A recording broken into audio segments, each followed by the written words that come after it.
ஒரு சின்ன தாட்ஸ் கூட ஷேர் பண்ண விரும்புறேன் ஃப்ரெண்ட்ஸ்.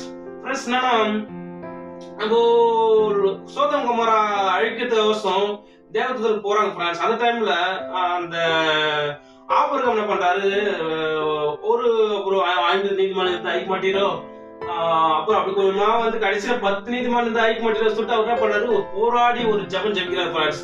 ஆனா ஆண்டவர் பாத்தீங்கன்னா அந்த ஆபிரகாம் ஜெபத்தை கேட்டு அந்த லோத்து ஃபேமிலி என்ன பண்றாரு, காப்பாத்துறாரு ஃப்ரெண்ட்ஸ்.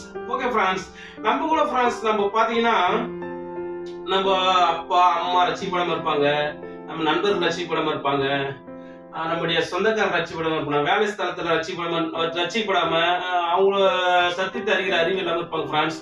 அவங்களுக்கு வந்து நீதி எது, நியாயம் எது, நல்லது எது, கெட்டது எது தெரியாது ஃப்ரெண்ட்ஸ்.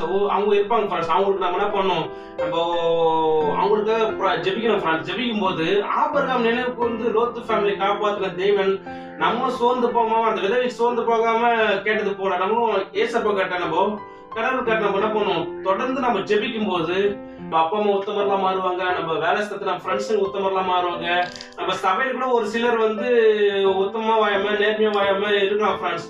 அவங்க கூட என்ன பண்ணுவாங்க, கண்டிப்பா நம்ம ஜெபிக்கும் போது நம்ம அவங்கள மாத்த விட நம்ம ஜெபத்து நிமித்தம் ஆண்டவர் என்ன பண்றாரு, அவங்கள மாத்துவாரு, அவங்க ரட்சிப்பாரு ஃப்ரெண்ட்ஸ். அதெல்லாம் பாத்தீங்கன்னா ஃப்ரெண்ட்ஸ், நம்ம இடைவிடாம ஜெபம் எப்ப ஃப்ரீயா இருக்கும் அப்ப நம்ம என்ன பண்ணோம், எல்லாரும் ஜெபிக்கணும் ஃப்ரெண்ட்ஸ். ஏன்னா இந்த உலகத்துல நம்ம ஒரே ஒரு வாய்ப்பு தான் ஃப்ரெண்ட்ஸ், மனித குலத்துக்கு கடவுள் கொடுத்த ஒரே ஒரு வாய்ப்பு. இந்த உலகத்துல ஒருத்தர் பாத்தீங்கன்னா நம்ம இயேசுவை ஏற்றுக்கொள்ளாம நீதியா உத்தமர்களா உண்மையுள்ளவர்களா வாழாம யாரும் நித்தியத்துக்கு பரவத்துக்கு போகவே முடியாது ஃப்ரெண்ட்ஸ். அதனால நம்ம கண்டிப்பா எல்லாருக்காக ஜெபிக்கணும், எல்லா அதிகாரிகளுக்காக ஜெபிக்கணும், நம்ம அரசு தலைவர்களுக்காக ஜெபிக்கணும், ஒவ்வொரு நாட்டுக்காக ஜெபிக்கணும், ஒவ்வொரு ஊழியர்களுக்காக ஜெபிக்கணும், ஒவ்வொரு எம்எல்ஏக்கள் எம்பிக்கள், இன்னும் ஒவ்வொரு சொந்த பந்தங்கள், ஒவ்வொரு அரசியல் தலைவர், கவர்மெண்ட் ஆபீசர், தனியார் ஆபீசர், ஒவ்வொருக்கான ஜெபிக்கணும் ஃப்ரெண்ட்ஸ். எல்லாரும் ஜெபிச்சு நம்ம எல்லாரும் வந்து மனம் திரும்பி பாவத்தை விட்டு மனம் திரும்பணும் ஃப்ரெண்ட்ஸ். பாவத்தை விட்டு மனம் திரும்பி அவங்க நீதியா வாழும்போது அவங்க இந்த பூமியிலே ஒரு நல்ல மனிதர்களா வாழ்வாங்க.